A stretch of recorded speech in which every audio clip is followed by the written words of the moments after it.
Alright, so then globulins. Again, this is not just one singular globulin. There are many types of globulins, and it's a diverse category. So again, it's not a singular globulin. And what are globulins? Well, there are many types, and this is more like a little beyond the class. But if you worked in a lab, or if you've taken like cell biology lab, you might have done electrophoresis. And what they do is basically take a solution, put electric current through this gel, and then run the solution and separate it using electric current. And what we have here with globulins is that, well, we have albumins that we just talked about here, but by applying electric current, you're able to kind of separate these protein mixtures. Yeah, so what we have here is like larger and heavier proteins moving this side toward the negative terminal, and also then we have like smaller proteins with a more negative charge running to this positive terminal. So this is how you have the different categories of globulins. You have alpha globulins. In this case, we have both alpha 1 and alpha 2. Then beta and gamma. But what's the difference? They're just separated by size and charge on the proteins. So, but altogether, these are globulins. They're just being separated by this electrophoresis. Now, things like alpha globulins themselves are a broad category. So again, globulins, know that they're not albumins, but they're a diverse category of proteins that are floating around in your blood. So this includes thyroxine binding globulins. So this is the globulin, this is the protein that transports thyroid hormone throughout your body. Also cortisol binding globulin. What do you think it binds? Cortisol, and also transports it. Angiotensinogen, which I think we are going to cover for the next exam. And then also beta globulins, including sex hormone binding globulins, so it binds things like androgens and estrogens. And then transferrin, a very important protein that carries iron. And then plasmins, and then you have another example of beta globulins. Gamma globulins, now these includes the major category I want you to know are immunoglobulins or antibodies.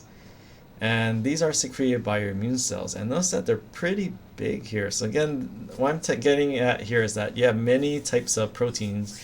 Yeah, albumins, again, the vast majority of them, or the majority of them.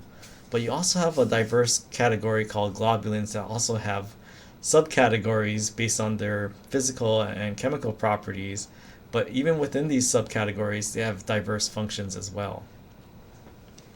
Alright, so notice that a lot of these globulins, they bind to these steroid and thyroid hormones. And thing is that, what do steroid and thyroid hormones have in common? They are both hydrophobic. So this is why these globulins are very important, because again, if these hormones are hydrophobic, and most of your blood plasma is water, well, what happens to hydrophobic compounds in water? What happens if you take cooking oil and throw it in water? It separates like this. Or what if you take Crisco and throw it into water? Will it make a nice uniform mixture? Probably not, right? It'll take forever to dissolve, if it does at all. So what happens to excess lipids in your blood if you don't have these globulins? Well, if you just have naked lipids and cholesterol in your blood, thing is that they're hydrophobic, and when they're hydrophobic, they don't like mixing up with all that water-based plasma, right? So if you'd had free lipids with no other proteins in your blood, then they would form all these clumps and fat droplets and globules. So what prevents this from happening in your blood? Well, the thing is, like, if you ever made like salad dressing at home, what you do is sometimes you have your oil, you have your vinegar or whatever water-based like fruit juice or something like that, and then you might add a little protein or something to emulsify it. So thing is that what happens when you mix it, again, they'll separate. So why don't steroid and thyroid hormones that are hydrophobic, why don't they separate like this in your blood? So you need something to emulsify it like a salad dressing. You need something that helps the lipids and hydrophobic compounds dissolve in water. So alpha and beta globulins, these are your emulsifiers. These are the ones that allow you to dissolve these and transport these lipophilic hydrophobic compounds in your water-based blood. So here we have like a fluid, and here we have a typical steroid, which is hydrophobic.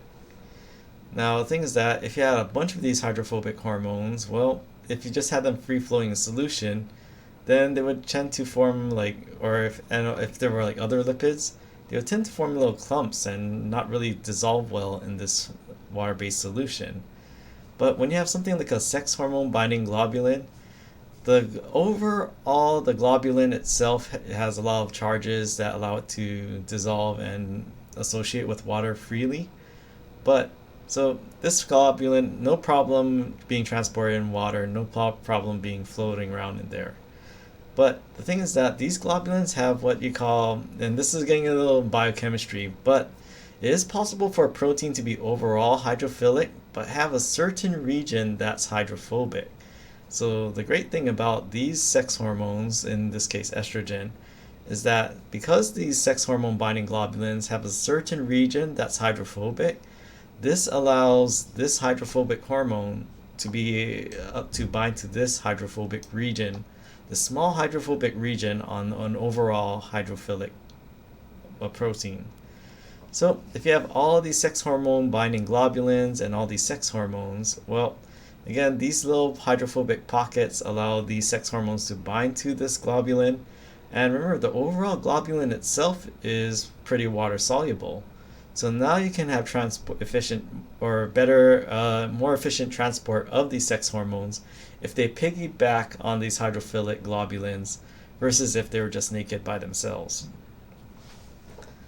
Okay, so then there are many different types of functions to your blood. So for general functions and things that your blood is more than just what circulates nutrients and oxygen. So many things.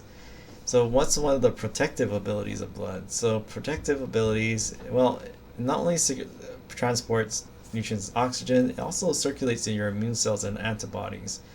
Now, immunology, I don't think we have enough time to cover it in exam 2, but we will cover it in exam 3. But for what I want you to know for now is pretty much if I do test you on immunoglobulins and immunology, whatever I cover from here to exam 1 is what would be relevant for exam 1.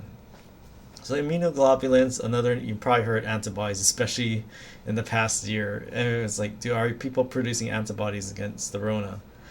So these are excused. Again, this is one of your immune system uses antibodies all the time to combat against pathogens and defend your body. And what are they defending your body against? They're trying to defend your body against things that shouldn't be in your body or that are foreign in your body. So this is why, again, antibodies are very important, because they are proteins, but they help to attach to pathogens and foreign things in your body to neutralize them and prevent them from causing further disease and harm. So this is why they're very important to make, because again, it's like the ammunition of your immune system.